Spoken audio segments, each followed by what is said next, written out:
আসসালামু আলাইকুম ওয়া রাহমাতুল্লাহি ওয়া বারাকাতুহু। আসুন আমরা আল্লাহর শুকরিয়া করছি, যিনি দয়া করে ইহসান করে আমাদেরকে আল্লাহর সন্তুষ্টির জন্য একত্রিত হওয়ার তৌফিক দিয়েছেন। আলহামদুলিল্লাহ। সুবহানাল্লাহি ওয়া বিহামদিহি সুবহানাল্লাহিল আযীম। দুরূদ সালাম পড়ছি দো জাহানের সাইয়্যিদ সাইয়্যিদুল মুরসালিন ইমামুল মুরসালিন খাতামুন নবিয়্যিন আখির নবী নূর নবী হায়াতুন নবী, যার পরে কিয়ামত পর্যন্ত আর কোনো নবী রাসূল আসবেন না।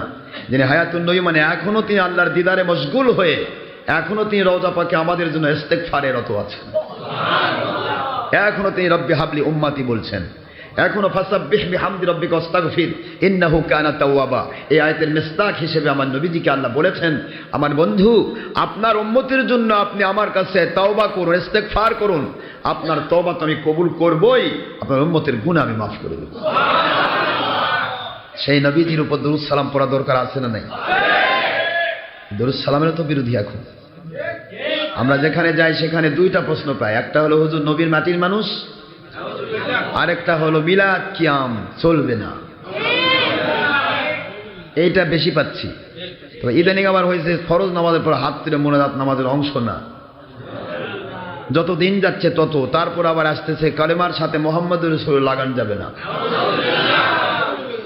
যত দিন যাচ্ছে তত যেন দাজ্জালে কাজ্জাব দিয়ে গোটা জগৎ ভরে যাচ্ছে। যা ইচ্ছা তাই বলতেছে। ইসলামী শরীয়তকে নিয়ে ছিনিমিনি খেলার অধিকার আল্লাহও দেননি, রসুলও দেননি, দুনিয়ার কোনো প্রশাসনও দেয়নি। ইসলামী শরীয়তের ধারায় চলতে হবে। গণতন্ত্রের আওতা কি? গণতন্ত্র যদি কেউ মানে, গণতন্ত্রের হিসাব কি? ধর্ম যার যার, রাষ্ট্র সবার, যার ধর্ম সে পালন করবে। কোনো ধর্ম পালন করতে গিয়ে কেউ বাধা দিতে পারবে না। আপনি সত্য, আপনি মিথ্যা বলবেন সারাদিন, সেটাতে বাধা দেওয়া যাবে না, কিন্তু সত্য যদি বলা হয় তার বাধা দেন কেন? কি কথা বলেন না কেন? গণতন্ত্রের রিজার্ভেশন তো এটা। গণতন্ত্রের রিজার্ভেশন কি? যে বাক স্বাধীনতা সবার, যে যে বলবে তার বলার অধিকার দিতে হবে। কথাবার্তায় কোন রকমের কারো ধর্মীয় অধিকারে আঘাত করা যাবে না। কি ঠিক না এটা? না তো তাহলে তুমি নবীকে আমাদের মতো বলবা, মাটির মানুষ বলবা, বড় ভাইয়ের মতো বলবা, আর আমরা নবীকে নবীর মতো বলতে পারবো না। আমরা নবীকে নবীর মতো বলতে পারবো না, নবীকে নূর নবী বলতে পারবো না। তোমরা হাজার মুখে মিথ্যা বলতে ভয় পাও না, আমরা এক মুখে মিথ্যা বলে তোমরা ভয় পাও কেন? এক মুখে সত্য বললে তোমরা ভয় পাও কেন? হাজার মুখে মিথ্যা প্রচার করো, আমরা জীবনে কোনোদিন কমপ্লেন করি না। যত পারো মিথ্যা বলো, মানুষের ব্রেন আছে না? ব্রেন নাই? আপনি ৫,০০০ মুখে মিথ্যা বলেন, ওই ৫,০০০ মুখে মিথ্যার মধ্যে একটি কথা যদি আল্লাহর দয়া দিয়ে আমরা সত্য বলি, তাহলে ৫,০০০ মিথ্যার কবর হয়ে যাবে। এটাই হলো বর্তমানে বাতিল ৭২ ফিরকা ওহাবি খারেজির ভয়। এদের জীবন বের হয়ে যাচ্ছে। বাবা, সারা জীবন যত মিথ্যা বলছি, আজ যেভাবে ভেঙে দিচ্ছে, আমাদের তো পাঁজর ভেঙে যাচ্ছে, মাজা ভেঙে আমরা ক্যাত হয়ে যাচ্ছি। বিপদ হয়ে গেছে ওহাবি খারেজিদের। এই বাতিল ৭২ ফিরকা এদের চিন্তার চেতনা, শয়তানি চেতনা, ইসলামকে উল্টাপাল্টা করে মানুষকে বুঝাচ্ছে। মিলাদ কিয়াম চলবে না, এটা চলবে না, ফরজ নামাজের পর হাত তুলে মোনাজাত দরকার নেই, নবীর সাথে কলেমার সাথে লা ইলাহা ইল্লাল্লাহ তাওহীদ, এর সাথে রিসালাতের মুহাম্মদুর রাসূল যোগ দেওয়া যাবে না। নাউজুবিল্লাহ বলুন না কেন? তবে নবী মাটির মানুষ, আস্তাগফিরুল্লাহ, নাউজুবিল্লাহ। নবীজি পাক সাল্লাল্লাহু আলাইহি ওয়াসাল্লাম মিলাদ কিয়াম করা যাবে না, শবে বরাত পালন করা যাবে না, এটা করা যাবে না, ওটা করবে না, হাজার মিথ্যা কথা বলে ধর্মের লেবেলধারী বেঈমানরা মানুষকে ধ্বংস করার পথে। সেই সময় যখন আমরা সত্য বলছি, তখন এদের মুখোশ খুলে যাচ্ছে। সাধারণ মানুষ এদেরকে ভিক্ষা দেওয়া বন্ধ করতেছে, সাধারণ মানুষ এদেরকে চিনে ফেলেছে, সাধারণ মানুষ এদেরকে এখন সব জায়গাতে এদের থেকে কেটে কেটে কেটে কেটে, যারা আল্লাহকে পাওয়ার জন্য তাদের নেংটি ধরছিল, তারা চিন্তা করে, ও আমি যাক ধরছি, এটা তো বলদ, এ বলদ থেকে তো পেশাব ছাড়া দুধের আশা নাই। এই জন্য কেটে কেটে কেটে কেটে তারা আল্লাহর সন্তুষ্টির পথে চলে যাচ্ছে। আর এরা পাগল হয়ে যাচ্ছে। এরা চিন্তা করছে, কি হলো কি এটা?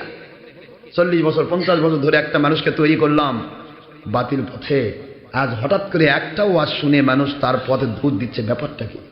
এই জন্য যা কিছু হোক, ঘুষ দেওয়া লাগুক, সুদ দেওয়া লাগুক, যা দেওয়া লাগুক, দল ধরা লাগুক, বারবার গিয়ে হাত পাও ধরা লাগুক, প্রশাসনকে ধরা লাগুক, এমপি ধরা লাগুক, মন্ত্রী ধরা লাগুক, ধরো, তার মাহফিল বন্ধ করো। মাহফিল বন্ধ না করলে আমাদের অস্তিত্ব বিলীন। এটা কি হলো? এটা কি ইসলাম? এটা ইসলামের স্বার্থ? আল্লাহ রাব্বুল আলামিন বলেন, ওয়ালা তালবিসুল হাক্কা বিল বাতিলি ওয়া তাকতুমুল হাক্কা ওয়া আনতুম তা'লামুন।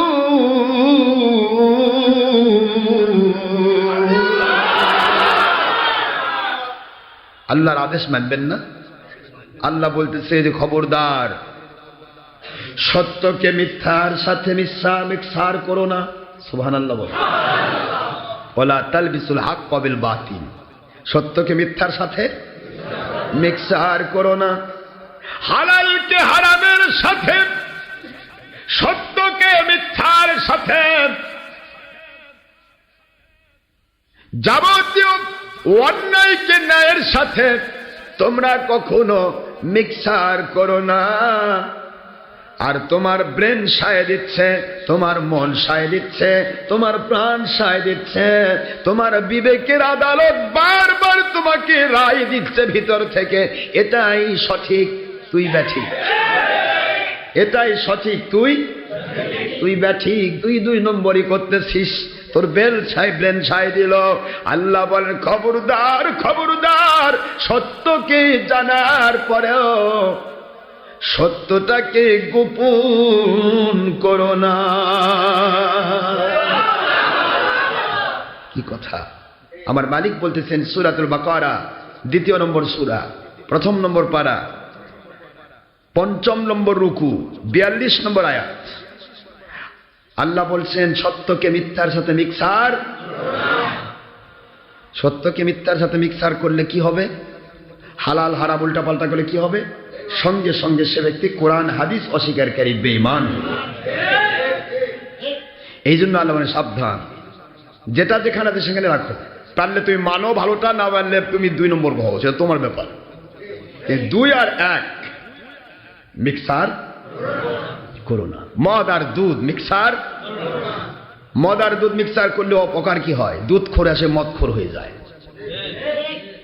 দুধ খাওয়া ছিল হালাল, মদ খাওয়া এখন দুধ মনে করে মদ খাচ্ছে, হারামকে হালাল মনে করে খাচ্ছে। কি হলো এটা? এই জন্য ইসলামী শরীয়ত আল্লাহ প্রদত্ত নিয়ামত। আল্লাহ বলতেছেন সাবধান, সত্য মিথ্যা মিক্সার করো। আজকে আমরা চারদিকে দেখতে পাচ্ছি শুধুমাত্র ধর্ম নিয়ে ব্যবসা চলছে। কিভাবে ব্যবসা করা যায়, কিভাবে অর্থ উপার্জন করা যায়, কিভাবে আমার দলের স্বার্থ হাসিল করা যায়। তোমার দলের স্বার্থ হাসিল করার জন্য তো ইসলাম আসেনি। ইসলাম এসেছে মানুষকে আল্লাহওয়ালা বানিয়ে, দেশ জাতি মুসলমান দেশের মানুষের উপকার করিয়ে ওই মানুষটিকে শান্তিপূর্ণ মানুষ এবং আখিরাতে জান্নাতি মানুষ বানানোর জন্য। এ তো আমাদের নিজস্ব স্বার্থ সিদ্ধির জন্য আসেনি। সেই ইসলামটাকে কিভাবে ব্যবহার করা হচ্ছে আপনারা সবাই বুঝতে পারতেছেন। আকলমন্দ সমজদারকে ইশারায় কাফি হে, জ্ঞানীদের জন্য ইশারায় যথেষ্ট। আল্লাহর মেহেরবানি। যেখানে এই মাহফিলে যায় সেখানে কয় কি জানে, ডক্টর আশরাফ সিদ্দিকী মাহফিলে আসা যাবে না। জামালপুরে মাহফিল ছিল গত 20 তারিখে, জামালপুর সদরে। জামালপুরে মানুষ আছে না তৌহিদ হুজুর? হ্যাঁ, জামালপুর সদরে মাহফিল। সেই মাহফিল বন্ধ করার জন্য সেখানে তারা সাংবাদিক সম্মেলন দিছে। কারা দেয় তা বোঝেন না? হ্যাঁ, এই তো ভালো বুঝছেন। ভিক্ষা বাহিনী। কি বাহিনী? এরা চিন্তা করছে এই মানুষ আসা মানে আমার ভিক্ষা শেষ। কে মানুষের কাছে ভিক্ষা চাস কা? আল্লাহর কাছে চা। ভিক্ষার রাস্তা আল্লাহ খুলে দেবে, মানুষ ভিক্ষা দিবে না, এর কথা হল। এই ভিক্ষা বাহিনী তাদের কেতাবে লিখে রাখছে ছবি ভিডিও হারাম। যারা ছবিকে জায়েজ কয় তারা কাফের। তাদের কেতাবে লিখেছে, আমার কাছে আছে ফয়জুল কালাম কেতাব 440 পৃষ্ঠার মধ্যে লিখে রাখছে। আর তারা আমার মাহফিল বন্ধ করার জন্য ছবি দিছে, ছবির পোস্ট। সব ভিক্ষা বাহিনী এক জায়গায় বসে ছবি দিছে। কেউ পাঁচকল্লি, কেউ কিস্তি, কেউ রুমাল বাঁধিছে, কেউ পাগড়ি বাঁধিছে। মানে এক কথায় একই মানের মৌলবি, কত প্রকার যে মাথা। কথা বোঝেন না বোঝেন না? মৌলবি একই মানে তো সব কটা কি ঠিক না? সব কটা ভিক্ষা বাহিনী।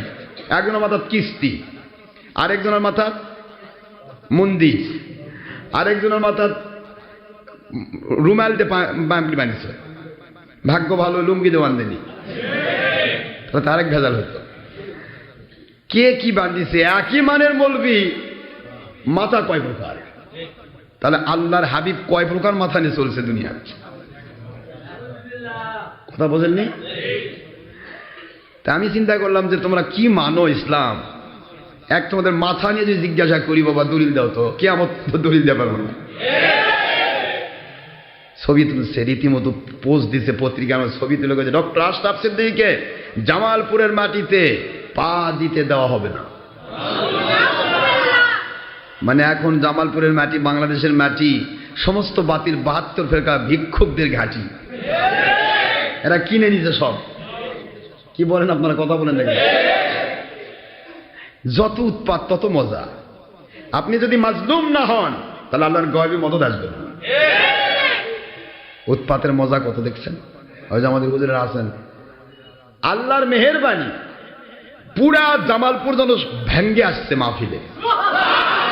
ওর থেকে কে মাহফিল দাঁড়িয়ে থাকে শুনছে সব। তার মধ্যে সেখানকার যার সাথে জীবন আমার দেখা নাই, জীবনে আমাকে তিনি দেখেননি, আমি তাকে দেখিনি। আল্লাহ পাক কাকে দেখি করে নেন দেখেন। ওখানকার শ্রেষ্ঠ নেতা যায়, বড় মানে সভাপতি, মানে জামালপুর ডিস্ট্রিক্টের, উনি দাঁড়ায় বলতেছেন আমার আগে, আমার ডিজিনেশন উনি দিচ্ছেন। কয় এমন এক ব্যক্তি আমাদের এখানে আজকে আসছে, আমাদের সৌভাগ্য যে তিনি একজন বিশেষ ক্যাডার, তিনি একজন পিএইচডি ডিগ্রিধারী, অল ফার্স্ট মানে প্রতি স্ট্যান্ড করে অনার্স মাস্টার্স পাসকারী, বিভিন্ন কিছু উনি ডিজিনেশন দিচ্ছেন।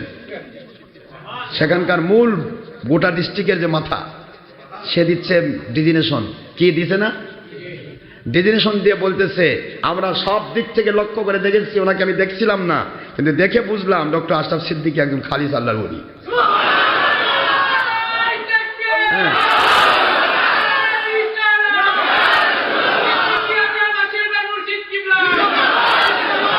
সভাপতি বলতেছেন যে এই জামালপুরের নাম হয়েছে শাহ জামাল রহমতুল্লাহ আলাইহি, আল্লাহর ওলির নামে এই ডিস্ট্রিক্টের নাম।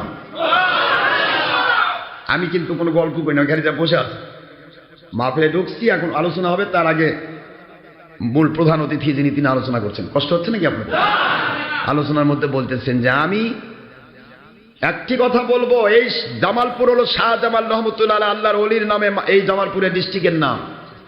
সুতরাং সেই ডিস্ট্রিক্টে কোনো আল্লাহর ওলি পা রাখতে পারবে না, ঢুকতে পারবে না, এই কথা যারা বলে, প্রধান অতিথি সেই সভাপতি তিনি বলতেছেন যে তাদের যারা এই জমিতে আল্লাহর ওলি আসার সুযোগ নেয়, পা রাখতে পারবে বলে যারা সাংবাদিক সম্মেলন দেয়, এদের জামালপুর ডিস্ট্রিক্টে থাকার অধিকার নেই।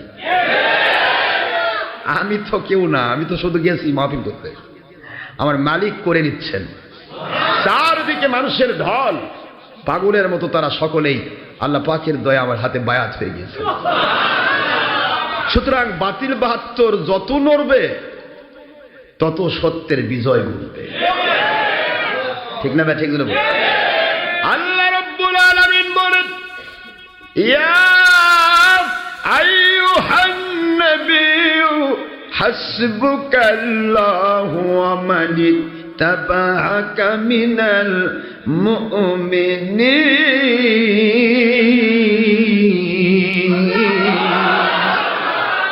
আল্লাহ বলেন বন্ধু গো, আমি তো আপনাকে আয়াত দিচ্ছি, ইয়া আইয়ুহান নবী, আয় আমার বন্ধু, আয় আমার নবী, আয় আমার হাবিব, আমার আখির নবী, হাসবুকাল্লাহ।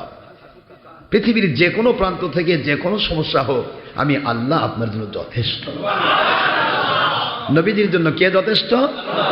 বাস এই পর্যন্ত বললেই তো যথেষ্ট হতো। নবীর জন্য যথেষ্ট মানে নবীর ওয়ারিস যারা, ওরাসাতুল আম্বিয়া যারা, নবীজি পাক সাল্লাল্লাহু আলাইহি ওয়াসাল্লামের প্রেমিক যারা, নবীজির গোলাম যারা, তাদের জন্য তো আল্লাহ যথেষ্ট। কিন্তু আল্লাহ ওই পর্যন্ত বললেন না, এবার আল্লাহ বলছেন ক্লিয়ার করে, ওয়া মানি তাবা আকা, যে বা যারা আপনাকে মেনে নিবে। আল্লাহ কিন্তু বলতে পারে মানে তাবা আনি, আমাকে যে মেনে নিবে তা বলতে পারতেন, তা না, মানে তাবা আকা, আমার বন্ধু আপনাকে যে মেনে নিবে, মানার মতো মানবে, দলের স্বার্থে নয়, ব্যক্তির স্বার্থে নয়, দুনিয়ার স্বার্থে নয়, অর্থের স্বার্থে নয়, আপনাকে ভালোবেসে আমি আল্লাহর সন্তুষ্টির জন্য, আপনার সন্তুষ্টির জন্য আপনাকে যে মানার মতো মানবে, আল্লাহ বলেন আমি তাদের জন্য কিয়ামত পর্যন্ত যথেষ্ট থাকবো। ওয়াদাটা কার? আমরা এটাতে কমপ্লিট বিশ্বাসী। আল্লাহ স্পষ্ট বলেছেন ওমানিত্তাবাআকা মিনাল মুমিনিন, নবীজি গো আপনাকে মানার মতো যারা মানবে, আপনাকে যারা ভালোবেসে মেনে নিবে, আমি আল্লাহ তাদের জন্য কিয়ামত পর্যন্ত যথেষ্ট। তো কাজে আপনাকে আমাকে চিন্তা করতে হবে, আমাদের মানে ভয় পাওয়ার কারণ নেই। পৃথিবীতে যতদিন আছেন আল্লাহর সন্তুষ্টির উপরে বাঘের মতো চলবেন, কারো ক্ষতি করবেন না, কারো কোনো ক্ষতি করবেন না, ক্ষতির চিন্তা করবেন না। আপনার ক্ষতি করতে যেই যাবে করবে ক্ষতি 1 টাকা, আল্লাহর পক্ষ থেকে গয়বী মদদ হবে 1000 টাকা। আপনার ক্ষতি করতে যাইবে, আল্লাহর গয়বী মদদ আপনার উপর হবে, আর যে ক্ষতি করতে যাইবে সে সর্বনাশের মধ্যে পড়বে। এটা অস্বাভাবিক নয়, স্বাভাবিক, এটা স্বাভাবিকতার দাবি। শুধুমাত্র আপনি চিন্তা করবেন আপনার দ্বারা যেন কোনো বান্দার ক্ষতি, আমরা কারো ক্ষতি করব না। সত্য বলা উত্তম জেহাদ, সত্য গোপনকারী বোবা শয়তান। বোবা শয়তানি থেকে বাঁচার জন্য সত্য আমাদের বলতেই হবে, ঠিক না বেঠি? ভাইরা আমার, বোঝার চেষ্টা করবেন আল্লাহ পাকের দয়া। এ পর্যন্ত অসংখ্য মানুষ আমাদের হাতে মুসলমান হয়ে যাচ্ছে। গতকালকের মাহফিলে, পরশুর মাহফিলে 5 জন হিন্দু মুসলমান হওয়ার। আমরা কাউকে কি জুলুম করতেছি? আর ইন্টারনেটে নেপথ্যে থেকে যে কত নন মুসলিম মুসলিম হচ্ছে এটা পরে জানবেন ইনশাআল্লাহ, এখন জানার দরকার নেই, পরে জানবেন। আমার মালিক যে কত মানুষকে হেদায়েত দিচ্ছেন। আজকে আমরা কাজ করছি মালিকের জন্য, মালিককে সন্তুষ্ট করার জন্য আপনি কাজ করেন, দেখেন আপনার দ্বারা হাজার হাজার মানুষকে আল্লাহ পাক হেদায়েত দান করবেন। হেদায়েতের মালিক তো তিনি হেদায়েত দেবেন। আমাদের দায়িত্ব শুধু প্রচেষ্টা করা, আর এই প্রচেষ্টায় বাধা যত হবে গয়বী মদদ তত বেশি। কারণ প্রচেষ্টাটা কি আমাদের ব্যক্তিগত না, আল্লাহর জন্য প্রচেষ্টা করছি। কাজে মালিকের গয়বী মদদ হলে আমাদের প্রচেষ্টাকারীদের পক্ষেই হবে। উপরের লেভেলটা দেখবেন না, উপরের লেভেল অনেক কিছু হয়।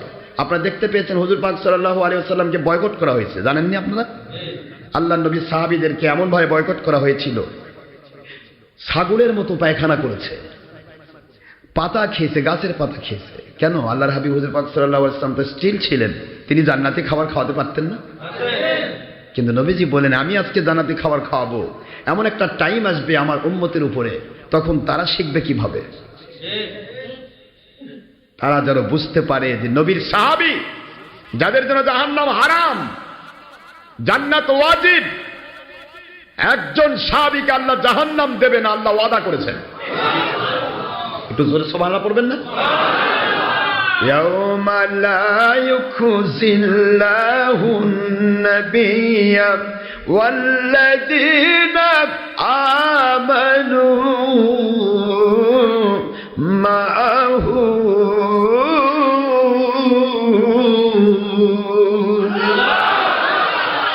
ইয়াউমা লা ইউখজিল্লাহুন নাবিয়্যা ওয়াল্লাযীনা আমানু মাআহু।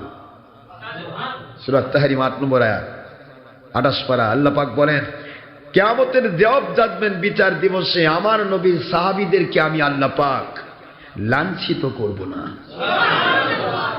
কেন? মাহু, তারা আমার নবীর সাথী। কার সাথী? আমার নবীজির সাথী।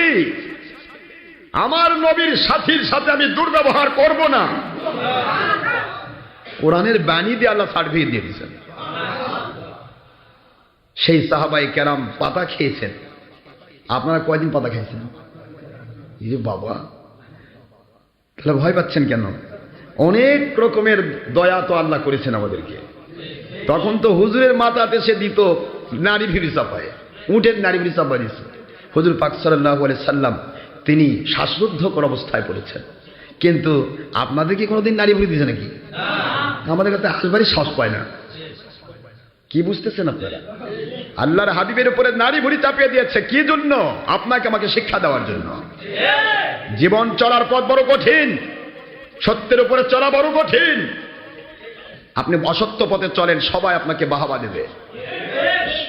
অসত্য কথা বলি আমি, এখনই কোনো সত্য কথা না বলি, সকল বাতিল ফেরকা যা যা করতেছে সব যদি আমি বাকবাকুম করি, দেখবেন সবাই এসে ভিড় জমাবে। বাপরে, ডক্টর আসাদ সিদ্দিকীর মতো আলেমই হয় না।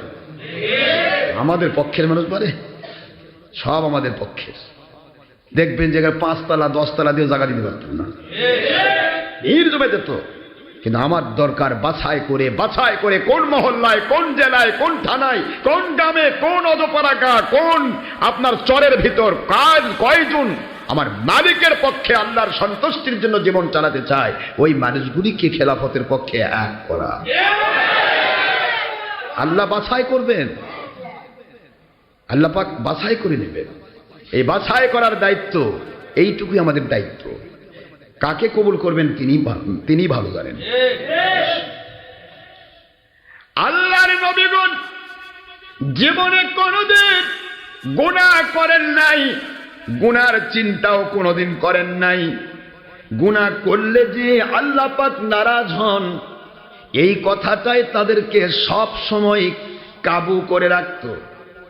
এই জন্য যে কোনো নবী রাসূল যখনই আল্লাহর কাছে হাত তুলতেন, সঙ্গে সঙ্গে বলতেন রব্বানা যালামনা আনফুসানা, আই মালিক, জানি না কোন জায়গায় বোধ অপরাধ হয়ে গেল, হয়তো অন্তর উপর জুলুম হয়ে গেছে, আপনি যদি ক্ষমা না করেন আমরা ধ্বংস হয়ে যাব, মানে নবুয়ত থেকে কেটে পড়ব। নবুয়তটা যেন কেটে না যায়, অজানা সত্ত্বেও যদি অপরাধ হয় আল্লাহ দয়া করে আপনি ক্ষমা করে দেন।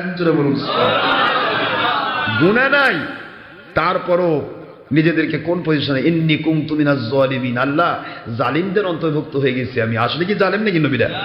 নাউযুবিল্লাহি মিন যালিক। নবীরা কোনোদিন নফসে জুলুম করে?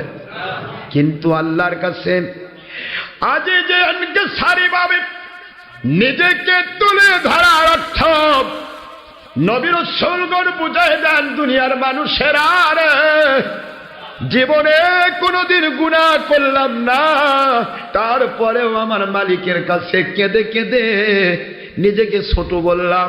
তোমরা কি হয়েছ, কত রকমের নিষ্পাপ তোমরা, কেন আল্লাহর ভয়ে কাঁদতে পারো না? নবীগণ কেঁদেছেন। নবীগণ তাদের জীবন চলার পথে প্রতিটা মুহূর্ত নিজেদেরকে আল্লাহর কাছে এমন ভাবে তুলে ধরেছেন যেন আমাদের চাইতে অপরাধী আর কেউ নেই। অথচ নবীগণ কি অপরাধ করেছেন কখনো? তাহলে আপনি আমি অপরাধ করছি না? তাহলে আমরা কেন মালিকের কাছে একবারে নিজেকে মনে করবো একবারে আমি মানে বেনিয়াজ হয়ে গেছি, আমার কোনো মুখাপেক্ষিতা নাই? বাবা, এরকম কেন? প্রতিটা মুহূর্ত মালিকের মুখী থাকেন, বিশ্বাস করেন আপনার জীবনের গুনাহ মাফ হবে, গুনার জায়গায় নেকিতে পরিবর্তন হবে। মালিক মুখী থাকেন, মালিকের দিকে মোতাওয়াজ্জহ হতে হবে। নামাজ পড়ুন, রোজা রাখুন, হজ করুন, যাকাত দিন, ভালো কাজ করুন, মন্দ কাজ ছাড়ুন, মা বাবার খেদমত করুন, স্ত্রীর হক আদায় করুন, সন্তানের হক আদায় করুন, মা বাবার হক আদায় করুন। আপনি দেখবেন প্রত্যেকটা জিনিসই 10 থেকে 700 গুণ মর্যাদা পাবেন যদি আমার নবীজির প্রেম আপনার ভিতরে থাকে। নবীজির প্রেম হলো ঈমান। ঈমান যেন থাকে, ঈমান যেন কাটা না হয়। শুধু উপর থেকে লেভেল দেখাবেন আমি নামাজি, ভিতর থেকে কবেন নবী আমাদের মতো। উপর থেকে দেখাবেন লেভেল আমি হজালা, 82 বছর বয়স, 83 বার হজ করছি। আল্লাহ কয় হজ তো তুই করলি, কিন্তু তোর আকীদা তো আমার নবীর দুশমনী। নবীর দুশমন তো বেঈমান, বেঈমানের আবার হজ কি? হজ দিয়ে কি করবেন? হজ জীবনে একবার ফরজ। কয়বার? একবার ফরজ। আপনি একবার ফরজ আদায় করেন, মাশাআল্লাহ আপনি কমপ্লিট হবেন। জীবন চলার পথ শেষ করে দিলেন, সুদ খাবেন, ঘুষ খাবেন, জেনা করবেন, ব্যভিচার করবেন, চুরি করবেন, ডাকাতি করবেন, নাউজুবিল্লাহ। এরপরেও আপনি বলবেন যে আমি হক পথে আছি, হক পথে আছি। কেন? আমি ইস্তেমার দোয়াত শরীক হয়েছি, এত বড় দোয়া করেছি, লাখ লাখ মানুষ হয়েছে, এই দোয়া কি কবুল না হয়ে পারে? ওরে বাবা, এত সহজ হলে তো দুনিয়া শেষ। আমার আল্লাহর নবী কোনো দিন কোন জায়গাতে প্রতি বাড়ি বাড়ি ইস্তেমা করছে দেখছেন কোনোদিন? ইস্তেমার দোয়া করা কি ফরজ না? কথা কন না কেন তোরে? ফরজ। এটা নফলও নয়, বেদাত। যেটা কোনোদিন নবী করেননি সেটা কি? বেদাত, প্রকাশ্য বেদাত। আর নয় দলিল দিতে হবে যে আমার নবী বাড়ি বাড়ি ঘর ঘর সমাজের এখানে এখানে জুমার নামাজ মসজিদে না পড়ে মাঠের মধ্যে যা শিয়াল কুকুর পায়খানা করে ওখানে জুমা পড়ছে। কোথায় জুমা দেখাচ্ছে? মানুষ কি হুজুগে মাত্র আমি বুঝি না। একটা মানুষ কত পাগল হলে এরকম হয়? আরে তোমার হালাল রুজি কামাই করে আল্লাহ ফরজ করে দিয়েছে, তোমার মা বাবার খেদমত করে আল্লাহ ফরজ করে দিয়েছে, তোমার সন্তানের হক আদায় করে আল্লাহ ফরজ করে দিয়েছে। তুমি ব্যবসা করতেছো, ব্যবসা করে হালাল রুজি কামাই করা ওই দিনের জন্য ফরজ আল্লাহ করেনি?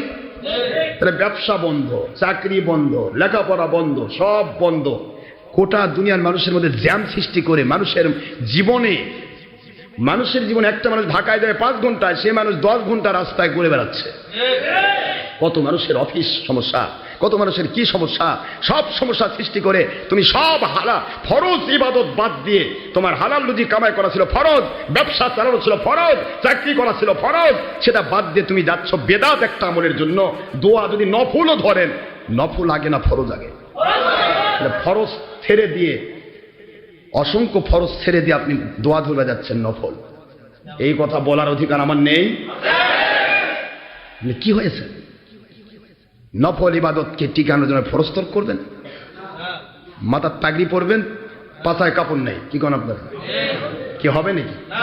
এটা তাই হলো তো, এটা তাই হলো। পুরা শরীর কাপড় সারা, মাথার তাগড়ি মেয়েছে। ভাই পাগড়ি মানে 70 গুণ সব বেশি। পাগড়ি মানে তো নফল, মুস্তাহাব সুন্নত। তা মুস্তাহাব সুন্নত আগাবে না ফরজ আগাবে? ফরজ তর্ক মুস্তাহাবের দাম হবে। নামাজ পড়বে ভাই, নামাজ পড়বে, নামাজের আগে ফরজ হলো অজু করা। অজু নাই, অজু ছাড়া নামাজ পড়বেন। এই অজু ছাড়া নামাজ যেমন, মুখস্থ করে রাখুন, অজু ছাড়া নামাজ যেমন, ব্যবসা বাণিজ্য চাকরি বাকরি সব ফেলে দিয়ে ইস্তেমায় অংশগ্রহণ তেমন।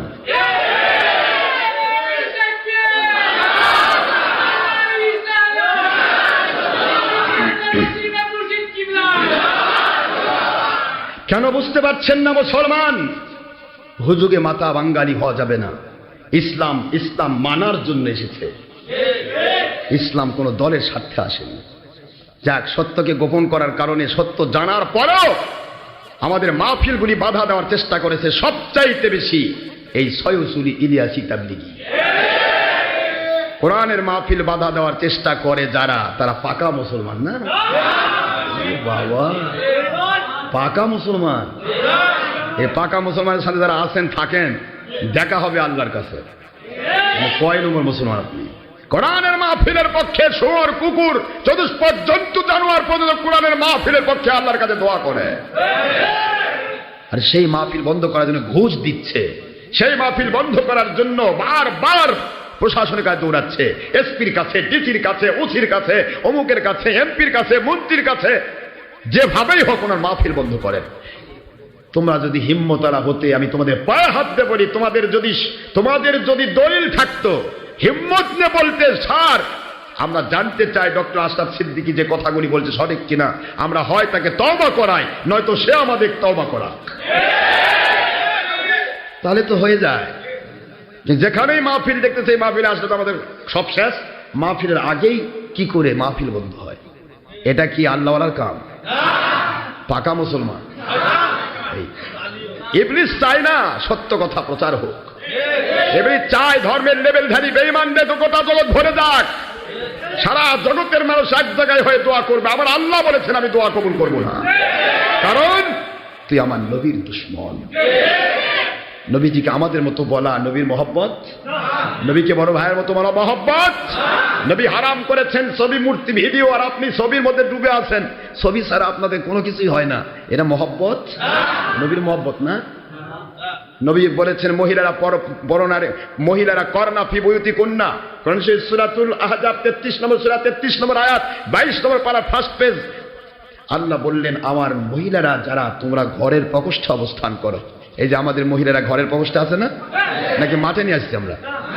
আসো মহিলা দোয়া করো, না পারলে টিভির মধ্যে দোয়া ধরো। হ্যাঁ বাবা, টিভি শয়তানের বাক্স ধরবে, মহিলা পরপুরুষকে দেখা মহিলাকে আল্লাহ নিজে হারাম করেছেন কোরআন শরীফ দিয়ে স্পষ্ট আল্লাহ বলেছেন, যদি মহিলা হও, পুরুষ যারা হবে, তোমরা কি করবে? তোমাদের কাজ হলো বড় নারী থেকে নিজের চোখটাকে নিম্নগামী করা। কোরআন আইন। কিসের আইন? না, আমার বানানো কথা বললাম। কিসের আইন? সূরাতুন নূর ৩৩১ নম্বর আয়াত আল্লাহ স্পষ্ট করে দিলেন, কুল্লিল মুমিনিনা ইয়াগুদ্দু মিন আবসারিহিম ওয়া ইয়াহফাযু ফুরুজাহুম যালিকা আযকা লাহুম ইন্নাল্লাহা খাবীরুম বিমা ইয়াসনাউন।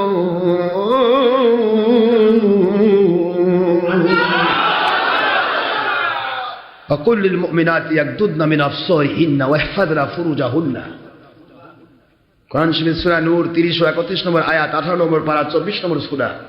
আমার আল্লাহ বলতেছেন, মহিলা পুরুষ, পরনারী পরপুরুষ পরস্পর দেখা সাক্ষাৎ করা আমি আল্লাহ প্রথম দৃষ্টি মাফ করলাম। প্রথম দৃষ্টি কেন মাফ করলাম? হুজুর বলেছে, ইয়া আলী ইন্নালাকা নাজরাতুল উলা লাইসা লাকাল আখিরা। হে আলী, সমস্ত পুরুষকে বলে দিন, মহিলাদের উপরে পুরুষ, পুরুষের জন্য মহিলা। প্রথম দৃষ্টি মাফ। কেন প্রথম দৃষ্টি দেওয়া দরকার?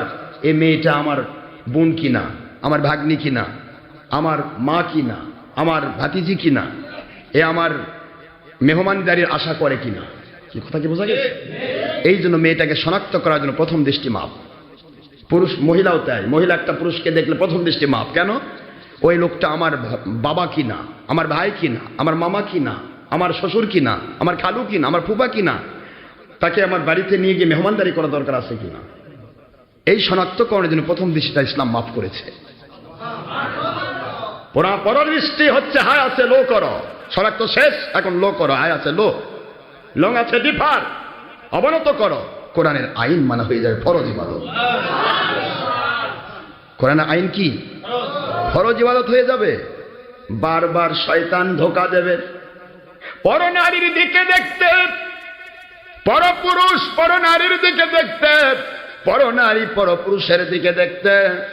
কারণ আপনার স্বামী মা, ও আমার সোনামণি মা, আপনার স্বামী যতই সুন্দর হোক না কেন, অফিসে যাবেন কালো কুৎসিত, আপনার অফিসারকে দেখে ভালো লাগবে, কারণ শয়তান ওখানে রং লাগাবে। শয়তান কি লাগাবে? রং লাগাবে। এ আমার পুরুষ ভাইরা, আপনার স্ত্রী অত্যন্ত সুন্দরী, সারা পৃথিবীর মধ্যে সুন্দর, এর মধ্যে সন্দেহ নাই। কিন্তু একটা পরনারী যদি কালাও হয়, কুৎসিতাও হয়, আপনার স্ত্রীর চাইতে অসুন্দর যদি হয়, ওখানেও শয়তান বারবার দেখানোর জন্য আপনাকে বারবার হিট করবে। কারণ হলো সেখানে রং লাগানো হবে, শয়তান সে ধোঁকা দিবে। কারণ আপনার স্ত্রীর চাইতে বেশি সুন্দর আপনার দৃষ্টিতে আর কেউ থাকার কথা নয়। কারণ আপনার স্ত্রীর দিকে যতবার তাকাবেন আপনি সুন্নত 100 শহীদের মর্যাদা পাবেন, আর পরনারীর দিকে তাকাবেন কবিরা গুনাহ হয়ে যাবে। আপনার স্বামীর দিকে তাকাবেন, মা আমার, আপনি সুন্নতের মর্যাদা 100 শহীদের মর্যাদা পাবেন। কিন্তু পর পুরুষের দিকে তাকাবেন বারবার, আপনার কবিরা গুনাহ হবে, জেনার গুনাহ হবে। এই জন্য আল্লাহর কোরআন আইন করে দিলেন, পরনারী পরপুরুষ সাবধান। এখানে আমি আল্লাহ আইন করে দিলাম, যখনই পরনারীর দিকে পরপুরুষ যখন তাকাবে, বারবার তাকাবে, শয়তান তার স্ত্রীর মহব্বত তার অন্তর থেকে উধাও করবে। যখন পরনারী পরপুরুষের দিকে বারবার তাকাবে, শয়তান তার স্বামীর প্রতি মায়া মহব্বত ধীরে ধীরে তুলে দেবে। এইভাবে করে স্বামী স্ত্রীর মধ্যে কি করে ভেজাল হয়, কি করে তারা স্বামী স্ত্রী থেকে কেটে যায়, এটাই হলো শয়তানের সবচেয়ে বড় প্রবঞ্চনা। এই জন্য পরনারী পরপুরুষের দিকে, পরপুরুষ পরনারীর দিকে বারবার এতিমের মতো না তাকায়া প্রথম দৃষ্টি পড়ার সাথে সাথে হাইটা লো করে দাও, লংটা ডিফার করে দাও। একটা সুন্নত 100 শহীদের মর্যাদায় শুধু নয়, একটা ফরজ আইন মানা হয়ে যাবে। শয়তান ধোঁকা দিচ্ছে, আপনি দেখতে পাচ্ছেন শয়তান ধোঁকা দিচ্ছে, বারবার দেখতে মন চাচ্ছে, সঙ্গে সঙ্গে যদি আপনি না দেখেন আল্লাহর কুদরত আপনাকে গয়বী মদদ দিয়ে জিহাদের সওয়াব দান করবে। আসাদুল জিহাদি জিহাদুল হাওয়া,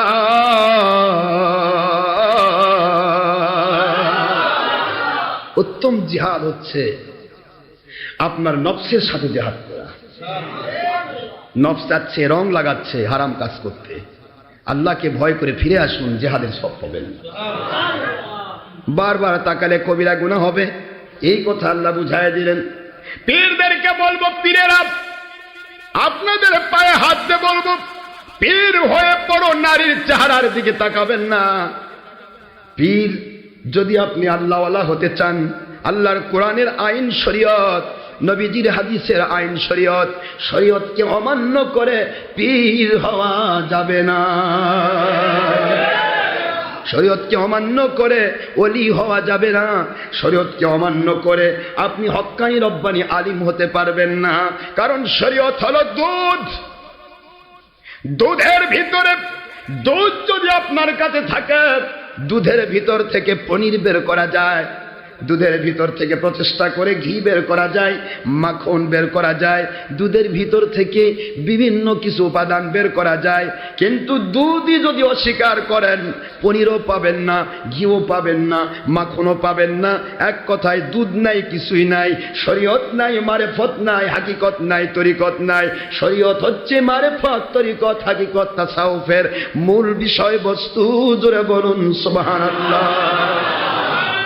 শরীয়ত লাগবে, শরীয়ত বাদ দিয়ে হবে না।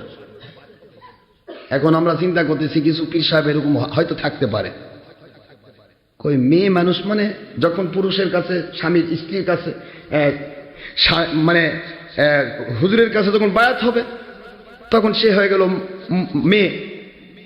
কি হলো? রুহানি মেয়ে, রুহানি সন্তান। প্রত্যেক পীরের কাছেই তার মুরিদেরা রুহানি সন্তান, ঠিক আছে।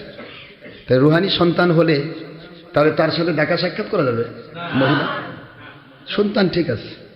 সন্তানই যদি মনে করেন, সন্তানই যদি মনে করেন, তাহলে আপনার মেয়ের সাথে আপনি কেমন ব্যবহার করেন? ওই দৃষ্টিতে আপনার মুরিদের স্ত্রীর দিকে তাকাতে পারবেন? এটা আমার বিশ্বাস নয়। কারণ আপনি আল্লাহর নবী না। নবী হযরতে ইউসুফ আলাইহিস সালাতু ওয়াস সালাম, ওনার ঘটনায় এসে যাচ্ছে। কষ্ট হচ্ছে আপনাদের? ইউসুফ নবী আলাইহিস সালাতু ওয়াস সালামকে পাকড়াও করতে চেয়েছিল। সেই সময়ের সবচাইতে বড়, সবচাইতে সুন্দরী, পুরা মিশরের সবচাইতে বড় সুন্দরী এবং সেকেন্ড মহিলা, সেকেন্ড ওমেন। মিশরের বাদশার স্ত্রী হলো ফার্স্ট ওমেন বলা হয়, কিন্তু বাদশার চাইতেও বেশি পাওয়ারফুল হচ্ছে আজিজে মিশর। সে পুরা দায়িত্ব সে বহন করে। তার স্ত্রী হলো জুলাইখা। তার মতো সুন্দর পুরা মিশরে কেউ ছিল না। সে তার গোলামের দিকে এমনভাবে দৃষ্টি নিক্ষেপ করলো যে সে গোলামকে একান্তে পেতে চাইল। ইউসুফ আলাইহিস সালাতু ওয়াস সালাম বললেন, ইন্নী আখাফুল্লাহ রাব্বিল আলামিন, আমি আমার মালিককে ভয় করি। যারা বলুন সুবহানাল্লাহ। কেন পীর সাহেব কি আপনি নবীর চেয়েও বড় নাকি? তা আপনি কেমনে মুরিদের বইয়ের সাথে উৎপাত করছেন? কি বুঝাচ্ছেন আমাকে? উনি তো গোলাম, তাকে কেনেছে। তার অর্থ তার পুরা শরীরের ওজনে সোনা, ওজনে রূপা, ওজনে রেশম, ওজন দিয়ে আপনার মেশকো আম্বর, এত অর্থ দিয়ে তাকে কিনা হয়েছে। পুরা কিনে নেওয়া, পুরা জুলাইখাকে সেটা হাদিয়া দেওয়া হয়েছে। কথা ঠিক না? ঠিক। জুলাইখা কি দেওয়া হয়েছে? হাদিয়া দেওয়া হয়েছে। আজিজে মিশর বলে দিল যে আমি তোমাকে হাদিয়া দিলাম। সুবহানাল্লাহ পড়বেন না জোরে? এই হাদিয়ার সাথে তোমরা ভালো ব্যবহার করো, এই হাদিয়াকে তুমি ভালো করে দেখো। এই হাদিয়াটা হতে পারে আমাদের জন্য বহু উপকারী এবং আমরা তাকে সন্তান হিসেবে আমরা মূল্যায়ন করতে চাই। সুবহানাল্লাহ জোরে। এই যে কথা আজিজে মিশর বলল, তাহলে তো জুলাইখার আওতায় হয়ে গেল না?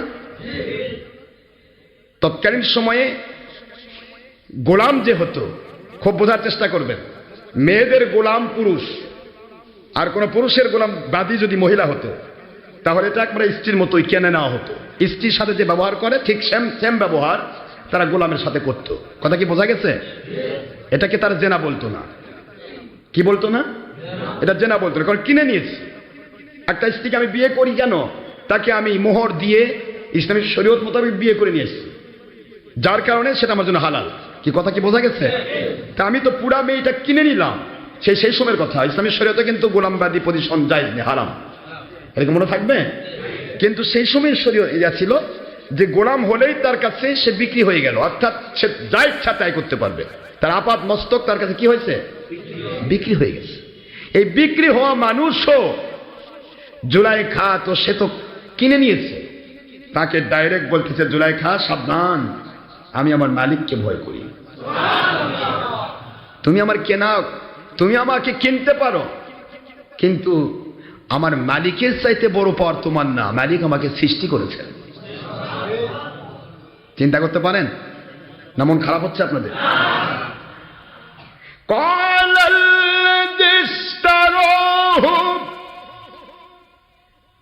من مصر لامرأته أكرمي مثواه عسى أن ينفعنا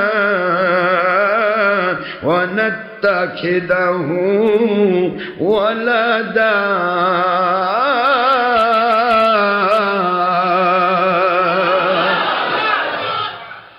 আয় আমার স্ত্রী, আমি দিয়ে দিলাম তোমাকে, অনেক টাকা দিয়ে কিনে নিয়ে এসেছি হাদিয়া।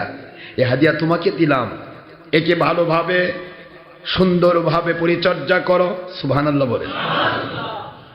বিশ্ব সুন্দরী স্ত্রী জুলাইখা, সন্তান নেই, কোনদিন সন্তান হবে না। সেই সুন্দরী জুলাইখার বয়স তখন 30 বছর। মুসা আলাইহিস সালাম হযরতে ইউসুফ আলাইহিস সালাতু ওয়াস সালামের বয়স তখন মাত্র 10 থেকে 12 বছর। 12 বছরের শিশুকে 30 বছরের মহিলার কাছে হাদিয়া দিচ্ছে। আমার স্ত্রী, এই সন্তানটাকে আকরিমি, সম্মানের সাথে পালন করো। কিসের সাথে? সম্মান দিয়ে পালন করো। নবীগণ যে সম্মানিত, আমার আল্লাহর কুদরত। হযরতে ইউসুফ আলাইহিস সালামের মালিক এই সময় কেনা, যিনি কিনেছেন আজিজ মিশরের অন্তরের ভিতরে আমার আল্লাহ রব্বুল আলামিন সেটিং করে দিয়েছে। আকরিমি মাসওয়াহু, তার জিন্দেগির সবকিছুকে তুমি সম্মানের সাথে পালন করবে। আশা, সম্ভাবনা আছে, আমার স্ত্রী, সম্ভাবনা আছে।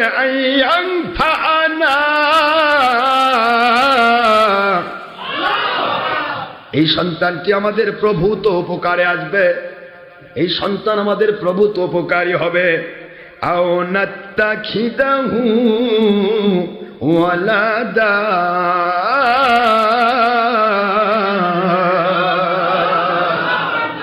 নয়তো বা স্ত্রী, আমি এই আশায় তাকে কিনে নিয়ে আসলাম, সন্তান তো তোমার কোনোদিন হবে না, আমারও সন্তান হবে না।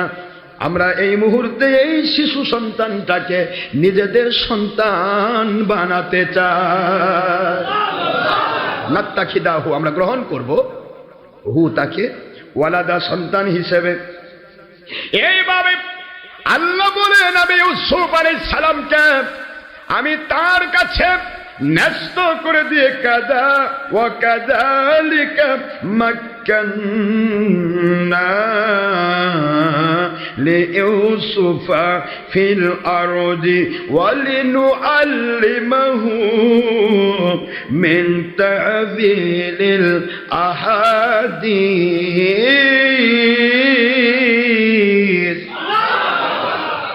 ওয়াল্লাহু গালিবুন আলা আমরিহি ওয়ালাকিন্না আকতারান নাসি লা ইয়ালামুন।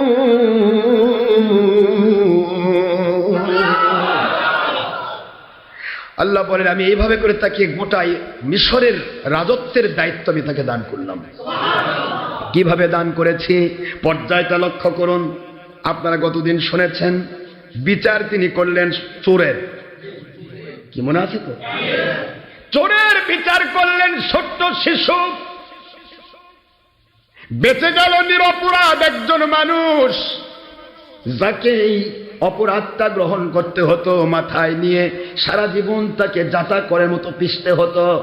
সেই নিরপরাধ মানুষটা বেঁচে গিয়ে আল্লাহর নবী ইউসুফ আলাইহিস সালামের কাছে সঙ্গে সঙ্গে বায়াত হয়ে গেলেন।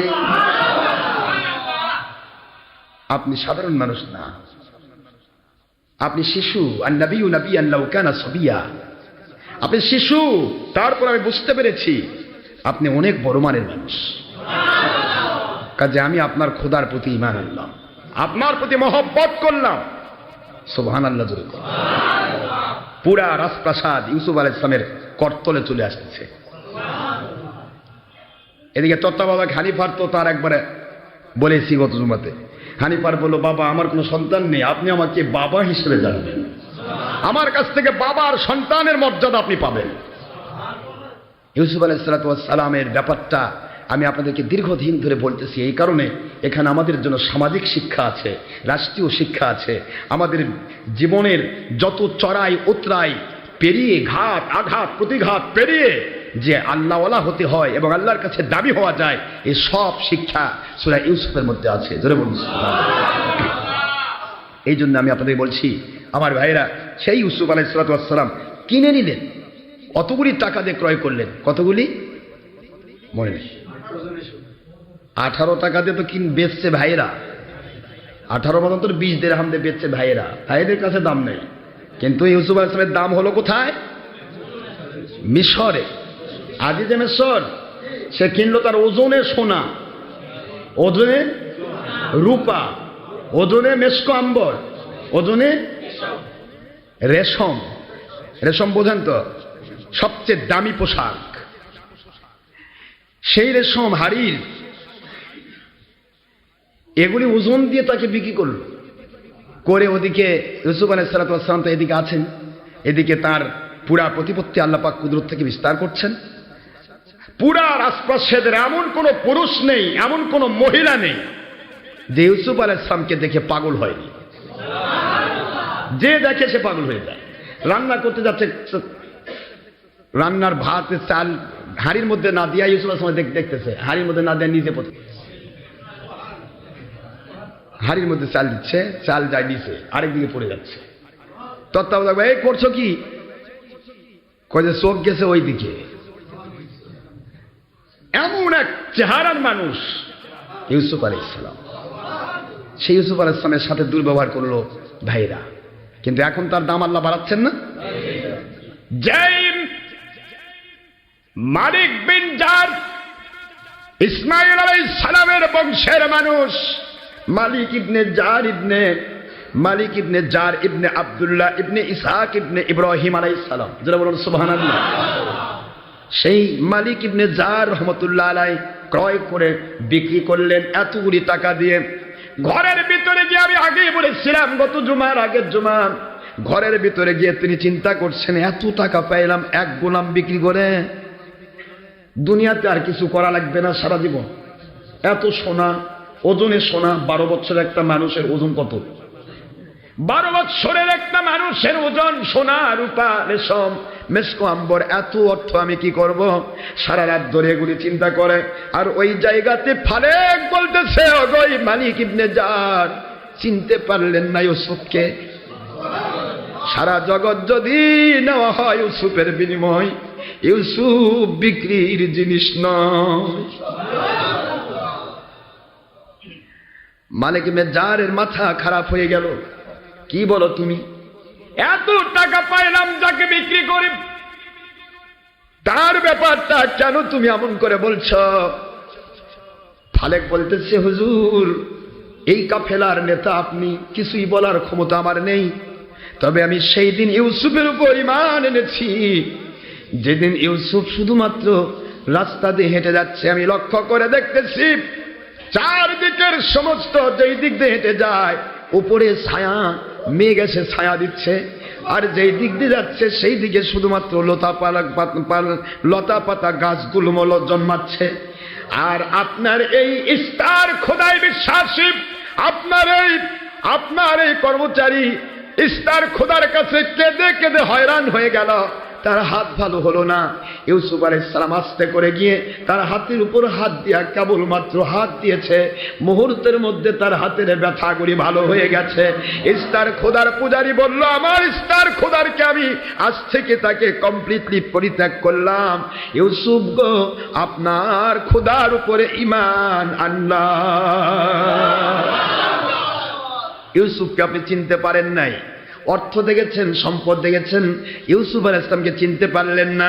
এমন এক ইউসুফকে আমি দেখলাম, আমি লক্ষ্য করে দেখলাম, যখন আমার পুরো এলাকার মধ্যে বৃষ্টি নাই, দীর্ঘ কত বছর বৃষ্টি নাই, ইউসুফকে বললাম এলাকার মধ্যে বৃষ্টি নাই, এটা আমার এলাকা ফারদান, এই এলাকায় তো বৃষ্টি নেই, আপনি একটু দয়া করে যদি দোয়া করতেন। ইউসুফ আলাইহিস সালাম কিছুই করলেন না, শুধু বললেন মালিক তার বান্দাদের উপরে অবশ্যই মালিক দয়া করবেন। যে মাত্র কথা মুহূর্তের মধ্যে দেখতে পেয়েছি আমাদের পুরা ফাদ্দান এলাকা বৃষ্টি মুখরিত হয়ে গেছে। ও মালিক বিনজার, কিভাবে আপনি ওই ইউসুফকে বিক্রি করলেন, কিভাবে বেচতে পারলেন আপনি? তার জীবন চলার পথটাতে আমি অন্যরকম দেখলাম, আমি লক্ষ্য করে দেখলাম, আপনি নিজেই তো খেয়াল করলেন, তার হাতের উপরে একটা মাত্র চর লাগাইছে, দ্বিতীয়বার চর লাগাতে গেছে, সঙ্গে সঙ্গে ইস্তার খোদার ওই যে পূজারী তার হাতটা অবশ হয়ে গেছে, ব্যথায় কাতর হয়ে পাগল হয়ে গেছে সে। আর ইউসুফ আলাইহিস সালামের আরেকটি ব্যাপার আমি লক্ষ্য করেছি, আমাদের এই পুরা কাফেলার মধ্যে এমন একটা ব্যক্তি ছিল যেই মানুষটি মৃতবত এখনই মরে যাবেন, তাকে আমরা ফেলে দিতে চেয়েছিলাম, কিন্তু অনেক কষ্টে গাড়িতে তাকে আমরা শোয়ায়ে নিয়ে, অসুস্থ রোগীকে শোয়ায়ে নিয়ে, মৃতবত একটা মানুষ এইমাত্র মারা যাবে, মৃত্যুর প্রহর গুনতেছে, ওই মানুষটাকে হযরত ইউসুফ আলাইহিস সালাম যেই মাত্র ওনার গায়ে হাত দিলেন, ওনাকে মহব্বত করে আদর করলেন, ওনাকে সেবা শুশ্রূষা করলেন, ওই মৃতবত মৃত্যুর প্রহর গুনা মানুষটা ওইখান থেকে ওই শুয়ে থাকা মানুষটা হেঁটে হেঁটে আমাদের কাফেলার সাথে রওনা দিয়েছে। আপনি চিনতে পারলেন না? কি বিক্রি করলেন? মালিক ইবনে জারের মাথা খারাপ হয়ে গেল। কি বললে তুমি? কেন আমি তার দিকে খেয়াল করলাম না? চলো এই মুহূর্তে যাওয়া দরকার, রাত্রি 12টা পার হয়ে গেছে, রাতের অন্ধকারে তিনি পাগলের মতো দৌড়াচ্ছেন। ফালেক বলতেছে, রহমতুল্লাহ আলাইহি বলতেছেন, সাবধান, আজিজে মিশর আপনার আমার বাড়ির মতো বাড়ি না, ওটা তো রাজপ্রাসাদ, পুরা রাজপ্রাসাদ বন্ধ, ওনার কাছে যাওয়ার মতো এই মুহূর্তে কোনো ব্যবস্থা নেই। ও মালিক বিন জার, সকাল হয়ে যাক, দরবার বসুক, এরপরে আমরা তার সাথে দেখা করার চেষ্টা করব। কিন্তু ইউসুফ আলাইহিস সালামের প্রেম তাকে এমন ভাবে পাগল করেছে, সারা রাত আর ঘুম ধরে না। কিসের ওজনে সোনা নিলাম, কিসের ওজনে আমি রূপা নিলাম, কিসের ওজনে আমি এই মুহূর্তে আমি রেশম নিলাম, মেশক আম্বর নিলাম, কি করব? আমার ইউসুফকে কেন আমি হেরে ফেললাম? চেহারা যতই দেখি ততই যেন মধুর লাগে। নবীদের মহব্বত যার ভিতরে ঢুকেছে, আমার আল্লাহ তাদেরকে জান্নাতি মানুষ বানিয়ে ফেলেছে। আমি নবীজির পাগল, আমি মদিনার পাগল, আমি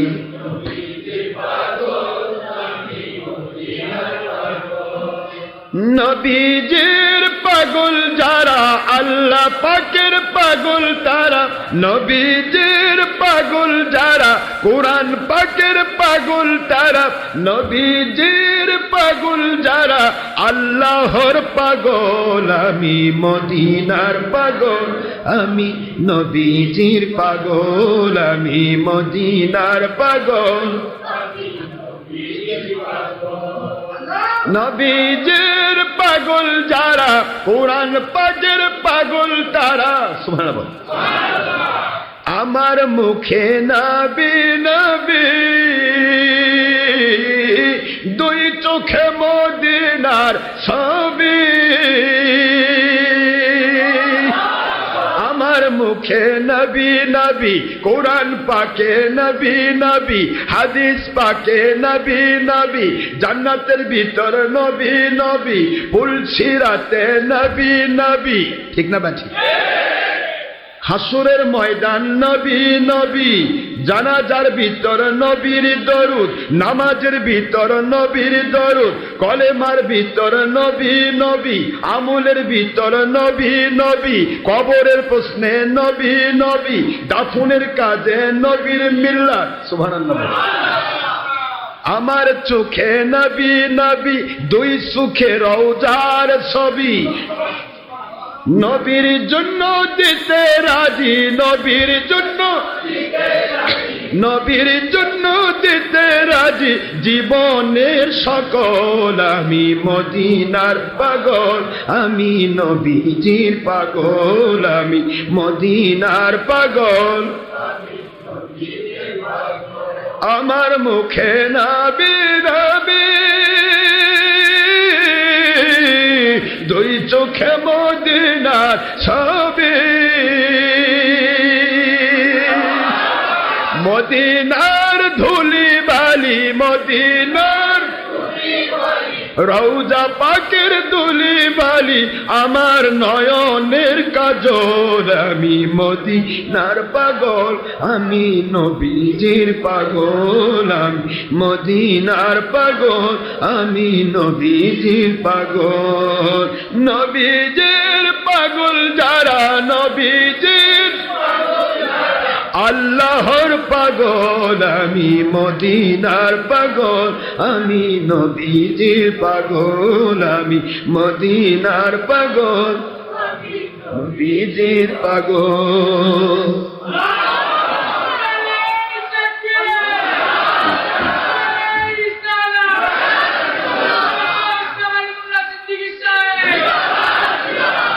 নবীদের মহব্বত দরকার আছে না নাই? আল্লাহ বলেন আমার নবীর প্রেম আমি ঈমান বানায় দিলাম। সুবহানাল্লাহ বলেন। এই জন্য নবীর ভালোবাসা মালিক বিন জারের ভিতরে এমন ভাবে ঢুকে পড়ল। নবীর ভালোবাসা কারো মধ্যে ঢুকলে সোনার দাম তার কাছে থাকে না, রূপার দাম থাকে না, অর্থের দাম থাকে না, দুনিয়ার কোন মানুষের ভয় ভীতি তাকে পাকড়াও করে না।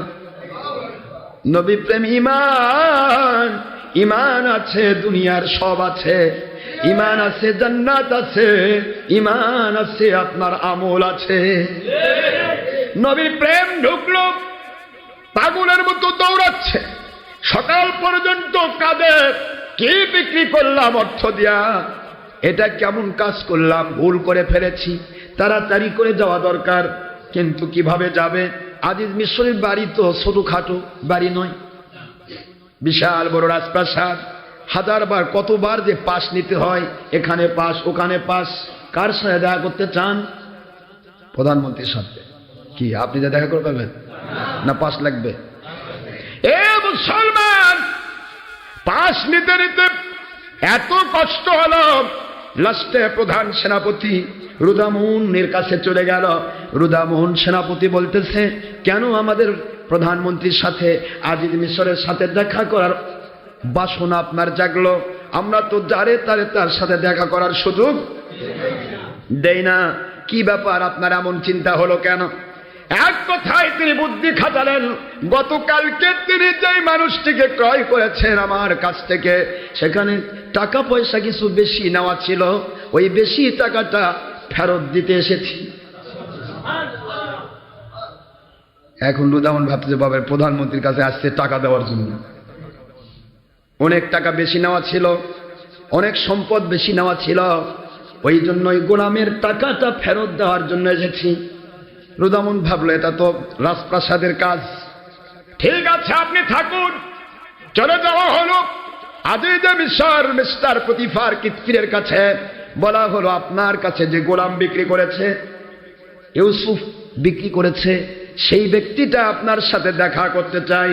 আজিজ মিশর বলতেছে হানিফারের কাছে, তত্ত্বাবধায়কের কাছে, আর তার স্ত্রী জুরাইখার কাছে, দেখো যে ইউসুফের একবার মায়ায় পড়েছে, সেই ইউসুফকে না দেখে থাকতে পারে না। ও তো দেখা করতে আসে নাই, ওই ইউসুফকে দেখা করতে এসেছে। কোন জিনিস তোমার কাছে হাদিয়া দিয়েছি? হানিফার বলতেছে, ও জনাব, আমার তো মনে হয় সারা জগৎ দিলেও ইউসুফকে বিক্রয় করার টাকা হবে না। কয় টাকাতে কিনছেন? এটা আমি চিনি, ইউসুফকে আমি চিনতে পেরেছি। যেটা বলুন সুবহানাল্লাহ। যাই হোক, ব্যাপার অনেক দূর চলে গেল। দেখার জন্য তাকে অনুমতি দেওয়া হলো। দুইজন চলে গেলে, ফালেক আর মালিক বিন জার। দুইজন গিয়ে বলতেছে, জনাব, গতকালকে যে গোলামটা আমরা বিক্রি করেছি, আমাদের ভুল আমরা বুঝতে পেরেছি, আমরা ওটা বিক্রি করতে চাচ্ছি না।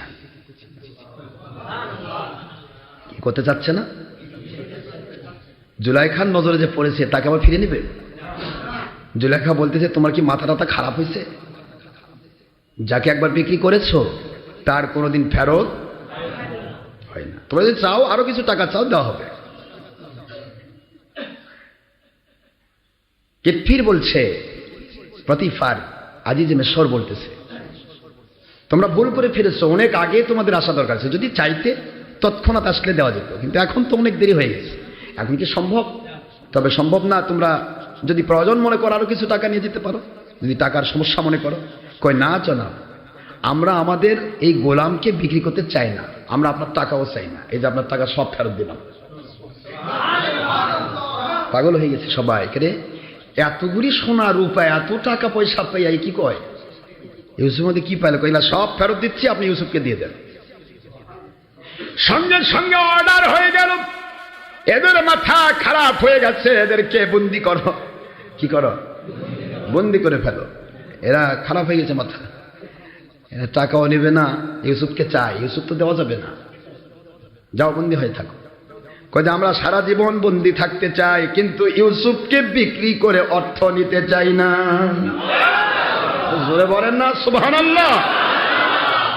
যে নবীর প্রেম শিখেছে তার কাছে দুনিয়ার অর্থেরও দাম নাই, বন্দি হওয়ারও ভয় নাই। বন্দি হওয়ারও ভয় নাই। জেল, জুলুম, জরিমানা, ফাঁসি সব দিতে রাজি, কারণ আমি নবীকে ভালোবাসি। কাকে ভালোবাসি? নবীকে ভালোবাসলে দুনিয়ার সব আল্লাহ কন্ট্রোল করবে। বন্দি থাকতে চাই সারা জীবন, আমরা আপনার কাছে ইউসুফ বিক্রির অর্থ নিতে চাই না, দিয়ে দিলাম অর্থ, আপনার অর্থ আপনি নিয়ে সন্তুষ্ট থাকেন, কিন্তু ইউসুফকে বিক্রি করে অর্থ নিতে চাই না। সবাই পাগল হয়ে গেছে। ইউসুফ আলাইহিস সালাম কি এই দৃশ্য দেখতে পারেন? ইউসুফ দেখে বলছেন, দেখেন আমি আপনার কাছে থাকবো, ওয়াদা করতেছি, আমার ওই মালিকগুলাকে সারিয়ে দেব, ওদের মাধ্যমে আমি মিশর দেখেছি। সুবহানাল্লাহ পড়বেন না জোরে? ওদের মাধ্যমে আমি আপনার কাছে এসেছি, সুতরাং ওদেরকে দয়া করে ছেড়ে দেন। আজ যে মিশর বলা ইউসুফ নাম রাখা হয়েছিল ইউদার সে, ওই দেশের ভাষা। আপনাকে এত ভালোবেসে ফিরেছি আমরা, আপনি বললেন বলে ওদের দুইজনের মুক্তি হলো, তাছাড়া সারা জীবন মুক্তি দিতাম না। ঠিক আছে, মুক্তি দেওয়া হলো, কিন্তু ওদেরকে আর যেন কোনোদিন রাষ্ট্রে না দেখি।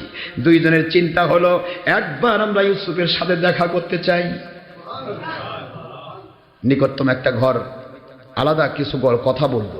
ঠিক আছে, তাড়াতাড়ি আলাদা করে দেওয়া হলো। আলাদা করে দিয়ে ইউসুফ আলাইহিস সালামকে মালিক বিন জার বলতেছে, আপনি কে, দয়া করে বলুন। ইউসুফ আলাইহিস সালাম বলতেছে, আমি কে এটা তো আপনাকে আগেই বলেছি, বলার অনুমতি নাই। যেদিন বলার অনুমতি হবে সেদিন এই পুরা মিশর একত্ববাদ আল্লাহর পক্ষে হবে। জোরে বলেন না সুবহানাল্লাহ। বুঝতে পেরেছে মালিক বিন জার, ও একত্ববাদ মানে আমি তো একত্ববাদ, এক আল্লাহর পক্ষের মানুষ, আমি ইব্রাহিম আলাইহিস সালামের বংশের মানুষ, ইসমাইলের বংশের মানুষ। আপনি বলে, আমি আপনাকে বলতে পারি একটি শর্তে, জীবনে কারো কাছে প্রকাশ করবেন না। ঠিক আছে।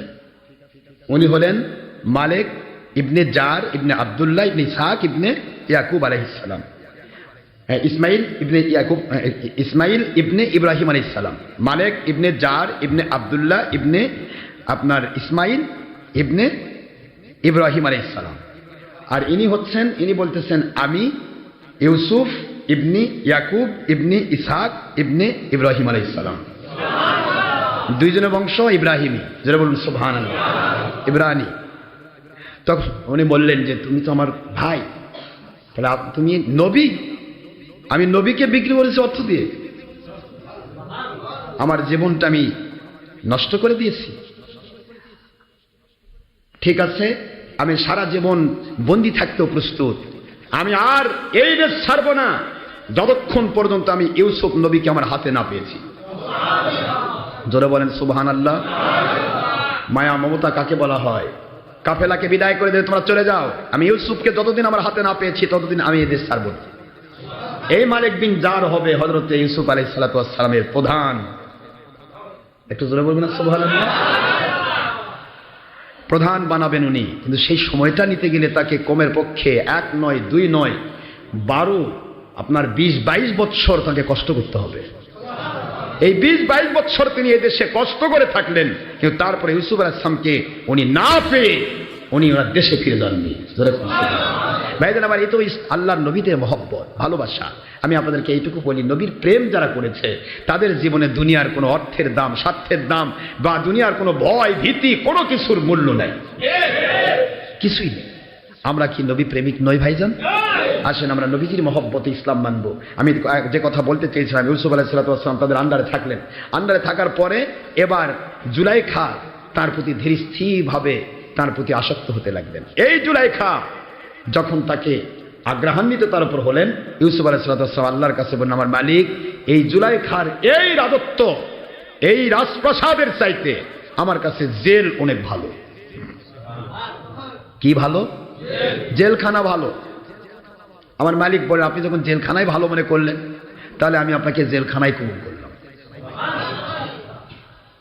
ব্যাপারটা পরে আসতেছে। যে কথাটা আমি বোঝাতে চাচ্ছিলাম, ইউসুফ আলাইহিস সালামকে কিনে নিয়েছে জুলাইখা, তার প্রতি পুরা অধিকার তার আছে। তারপরে ইউসুফ আলাইহিস সালাম সেখানে তার সিদ্ধান্তে রাজি নয়। তাহলে আমরা যদি পীর হই, আমরা যদি হক্কানি আলেম হই, আমরা যদি হক্কানি ওলি হই, আমরা কি করে পরনারীর সাথে আমরা কি করে ফায়দা লুটাতে আশা করি? সম্ভব? এখানে কি কথা কি বোঝা যাচ্ছে আমার? পরনারী পরপুরুষ দেখা সাক্ষাৎ হতেই পারে, সামনে হাইলো করে দিবেন, বাস ক্লিয়ার। এই যে আমার মহিলারা, কত মহিলা, আমার মা বোনেরা, সোনামণিরা বহু দূর দূরান্ত থেকে কষ্ট করে তারা আসেন আমাদের সাথে বায়াত হন, ডাইরেক্ট নয়, ইনডাইরেক্ট। হয় রেডিওতে বসে, নয়তো আমাদের ওয়াজের ক্যাসেটে, নয়তো বা দূরে 1 মাইল দূর থেকে, যেভাবে হোক তারা আমাদের বায়াতের সম্পর্ক রাখেন। আল্লাহ বললেন, করনা ফি বুয়ুতিকুন্না, মহিলারা তারা ঘরে থাকবে। আপনারা দলের স্বার্থে ইস্তেমার নামে, অমুকের নামে মহিলাকে রাস্তায় বের করে নিয়ে যাচ্ছেন। কোন নবীর ইসলাম এটা? কোন কোরআনের ইসলাম? আমি ইসলাম জানাতে চাই, ইসলাম বোঝাতে চাই। ইসলামটা আমি ছলচাতুরিপূর্ণভাবে ইসলামকে আমি ব্যবহার করতে আমরা ওলিয়া আউলিয়ার মানুষ দিতে পারি না, ঠিক না? আমাদের দায়িত্ব বলে দেওয়া, জুলুম করবো না কারোর উপর, জুলুম করার ক্ষমতা আমার নেই। কারণ জুলুম করার ক্ষমতা থাকলেও কোনোদিন আমার জুলুম করবো না। পৃথিবীর কোনো ওলিয়া আউলিয়া বা নবী রাসূল কারোর উপর জুলুম করেন না, ঠিক না? ঠিক। সুতরাং জুলুম নয়, আমরা চাই কি করে মানুষগুলি আল্লাহওয়ালা হবে। ভাইরা আমার, মহান আল্লাহ আমাদের বোঝার তৌফিক দান করুন। আমরা যেন সত্য ইসলাম বুঝতে পারি, সত্যটাকে যেন মানতে পারি। আপনি যে দলে থাকেন সে দলে থেকে যেন আপনি বুঝতে পারেন যে কোনটা হক আর কোনটা বাতিল। এই হকটাকে গ্রহণ করার এনার্জি যদি আপনার না থাকে, আপনার কপাল পুড়ে গেছে।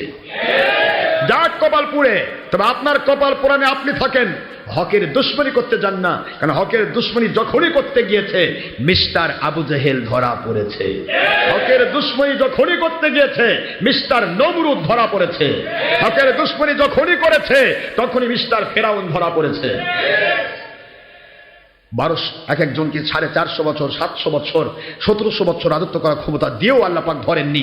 যখনই হকের দুশমনি করেছে, হককে বোঝার পরে, তখনই আল্লাহ পাক ধরেছেন। আল্লাহর রহমত, আপনারা জেনে শুনে ইস্তেমা বাহিনী, জেনে শুনে সত্যকে বুঝতে পেরেও সত্যের দুশমনি করে মাহফিল বন্ধ করার চেষ্টা করছেন। আপনাদের পায়ে হাত দিয়ে বলি, ঘুষ দিয়ে হলো, সুদ দিয়ে হলো, 2 নম্বরই করে হলো মাহফিল বন্ধ করার চেষ্টা করছেন। আল্লাহর মেহেরবানি, সারা দেশ বিদেশে আপনাদের ভিতরে খান খান হয়ে যাবে। আপনাদের উপরে গজব শুরু হয়ে গেছে, গজব শুরু হয়ে গেছে। প্রতিদিন মারামারি হয়, কেন হচ্ছে? হচ্ছে শুরু কেবল, দেখতে থাকুন। এখনো সময় আছে, সত্যকে গ্রহণ করুন, অসত্য বাদ দেন। না পারলেও সত্যের দুশ্মনী বন্ধ করুন, সত্যের দুশ্মনী বন্ধ করুন। পৃথিবীতে ইসলামের সত্যবাদী আল্লাহর ওলি এবং নবী রাসূলদের বিরুদ্ধাচরণ করার তিনটা শক্তি কাজ করে। একটা হলো মুনাফিক মুসলমান, দুদিল বান্দা, কলমাচুর, না পায় শ্মশান না পায় গুণ, এই হলো মুনাফিক মুসলমান। আরেকটা হলো দুষ্ট শাসক, তাগুত শাসক, যারা ইসলাম বুঝতে চায় না, শুধু ইসলামের লেভেল ধরে মানুষকে ফাঁকি দেয়। আরেকটা হলো ওলামায়ে সু। আমার নবীজি বলেছেন ওয়াইলুল লিল ওলামায়ে সু, ওলামায়ে সুর উপর বরকত হবে না, রহমত হবে না, এরা সবসময় আল্লাহর লানতের মধ্যে থাকবে। এই লানতগ্রস্ত ওলামায়ে সু, এই তিনটা কিসম হলো সবসময় নবী রাসূল এবং ওলিয়া উলিয়াদের দুশমন। এই জিনিসটাই হচ্ছে বর্তমানে, দেখতেছেন না? সারা জীবন ঐক্য জোট নাম করে খালেদার কাছ থেকে সারা জীবন মাল কামাই করলো, দুনিয়াবি স্বার্থ হাসিল করলো, হঠাৎ করে হেফাজত সাজলো, সে যে কি করলো? সরকারের সাথে মারামারি করবে গেল, যা অনেকগুলা কোরআন শরীফ পুড়ে ফেললো। তারপরে সরকারের কাছ থেকে 10-12 হাজার জুতা ফেলে দিয়ে পালায় চলে আসলো, হেফাজতে জুতা পালায় চলে আসলো। এসে যার সাথে যুদ্ধ করতেছে তাকে আবার কোলের মধ্যে নিয়ে করছে যে আমরা আপনার। একটু বোঝার চেষ্টা করুন, এটা কি আল্লাহ পাওয়ার জন্য না দুনিয়া পাওয়ার জন্য? নবী পাওয়ার জন্য না শয়তান পাওয়ার জন্য? কাজে এরাই তো সত্যের দুশ্মন করবে। এদের দ্বারা এই জাতি নিরাপদ নয়, এদের দ্বারা দেশ নিরাপদ নয়, এদের দ্বারা ইসলাম নিরাপদ নয়, এদের দ্বারা ঈমান নিরাপদ নয়। আমি আপনাদের পায়ে হাত দিয়ে বলছি, এখনো নিজেকে জিজ্ঞাসা করুন আপনারা কোন পথে যাচ্ছেন। খালি ফুটবলের মতো লাত্তি খাবেন কেন? ফুটবল একবার বেগের লাত্তি খায়, গুলির কাছে যায়, গুলির লাত্তি খায়, আরেক গুলির কাছে যায়, খালি লাত্তি আর লাত্তি, লাত্তি আর লাত্তি। কি কোন ঠিক না? ঠিক। ফুটবলের মতো লাত্তি খাওয়া বলবি কেন? আসুন আল্লাহ এবং নবী প্রেমিক হয়ে যান, লাত্তি খাওয়া লাগবে না, আপনার পিছে পিছে ঘুরবে সবাই, ভয় পাওয়া লাগবে।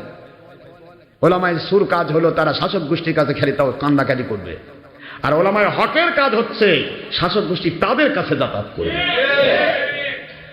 মহান আল্লাহ আমাদের সবাইকে সত্য ইসলাম বোঝার তৌফিক দান করুন। আল্লাহর দয়া মেহেরবানি, আপনারা সবাই আল্লাহর সন্তুষ্ট থাকার চেষ্টা করুন। যে পথে চলছেন আমি বিশ্বাস করি আপনারা দূর দূরান্ত থেকে কষ্ট করে এই যে মুজাহাদানা করে শীত উপেক্ষা করে পাগলের মতো ছুটে এসেছেন সময় ব্যয় করার জন্য। সকল মুসলিম নামাজ শেষ, 1:30টার মধ্যে নামাজ শেষ, আপনারা এখনো বসে আছেন, 1 ঘন্টার সময় বেশি হয়ে গেল। সময় কি এটা কি নামাজের সময় পার হয়ে গেল? কেবল নামাজের সময় পার হয়নি, নামাজের টাইমে এখনো সময় বহুত আছে। আওসাতক্ত তো আপনার আছেই, পাশাপাশি নামাজের টাইম আছে আসরের আজানের পূর্ব মুহূর্ত পর্যন্ত, নামাজের টাইম শেষ হবে না। কিন্তু ব্যাপার হলো আপনি যে 1 ঘন্টার সময় বেশি দিলেন, এই 1 ঘন্টার সময় হয়ে যাবে কার জন্য দিচ্ছেন? আমার জন্য? কার জন্য দিচ্ছেন? ব্যবসার জন্য, টাকা পাওয়ার জন্য? আল্লাহর জন্য। এই 1 ঘন্টা আপনি 700 ঘন্টার মর্যাদা পাবেন ইনশাআল্লাহ। কয়শো ঘন্টা? 700 ঘন্টা। সুবহানাল্লাহ জোরে বলবেন না? মহান আল্লাহ আমাদের স্যাক্রিফাইসের বিনিময় দান করুন সবাই না আমিন। তিরমিজি শরীফের হাদিস, মিশকাত শরীফের 1388 নম্বর হাদিস, যিনি যত দূর থেকে আল্লাহকে পাওয়ার জন্য আল্লাহর সন্তুষ্টির পথে দৌড়ায় তার প্রত্যেকটা কদমের বিনিময় 1 বছরের নফল নামাজ রোজার সওয়াব দেওয়া।